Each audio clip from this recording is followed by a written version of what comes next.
کشمیر کی خود مختاری کے خاتمے کے 5 سال بھارتی جبر کے خلاف آج کشمیری یوم استحصال منا رہے ہیں۔ کشمیر کی آزادی کے لیے اب تک ہزاروں نوجوان اپنے خون کا نذرانہ پیش کر چکے۔ قابض بھارتی فوج کئی دہائیوں سے مظلوم اور لاچار کشمیر پر ظلم و ستم کے پہاڑ توڑ رہی ہے۔ ظلم کے سیاہ رات کا خاتمہ طے ہے۔ کشمیر کے ساتھ یکجہتی کے لیے پاکستان نے حال ہی میں گونج نامی ایک نغمہ جاری کیا۔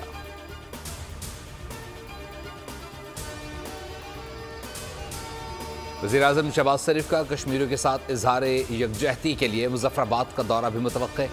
آزاد کشمیر اسمبلی سے اجلاس بھی کریں گے۔ وفاقی وزیر امیر مقام حریت رہنماؤں کی نیوز کانفرنس، کہا 5 اگست جموں کشمیر کی تاریخ کا سیاہ ترین باب ہے۔ مقبوضہ کشمیر پر بھارت کے غیر قانونی قبضے کو مسترد کرتے ہیں۔ عالمی ادارے مقبوضہ کشمیر میں بربریت کو رکوانے میں کردار ادا کریں۔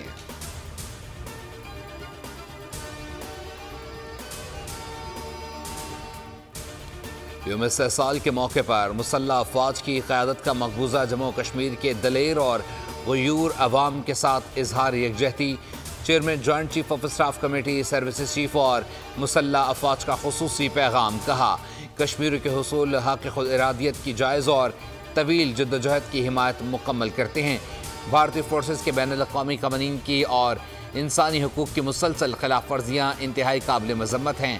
مقبوضہ کشمیر میں جاری سخت فوجی لاک ڈاؤن، علاقے کے آبادیاتی حیثیت تبدیل کرنے کی غیر قانونی کوششوں اور ہندوستانی حکومت کے جارحانہ بیانات قابل مذمت ہیں۔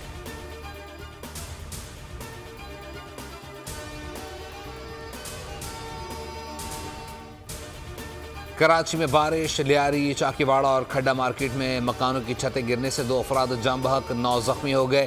شہر کے متعدد علاقے تالاب کا منظر پیش کرنے لگے۔ ٹریفک پولیس اور انتظامیہ غائب۔ عزیز آباد، نیشنل اسٹیڈیم، نارتھ ناز آباد، شارع فیصل، اورنگی ٹاؤن، ٹریفک کا نظام درہم برہم۔ لیاقت آباد 10 نمبر سے غریب آباد جانے والی سڑک پانی میں ڈوب گئی۔ سڑک پر گڑھوں کے باعث کوسٹر پھنس گئے۔ متعدد افراد کی گاڑیاں بند ہو گئیں۔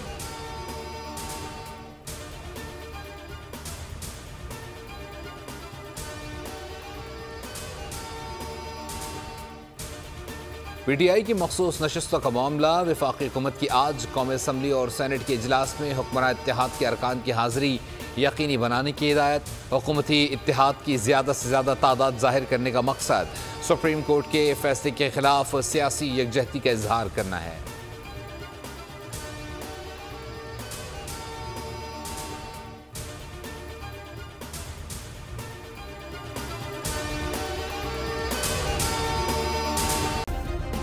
سبسکرائب کریں اور بیل دبائیں تاکہ کوئی خبر رہ نہ جائے۔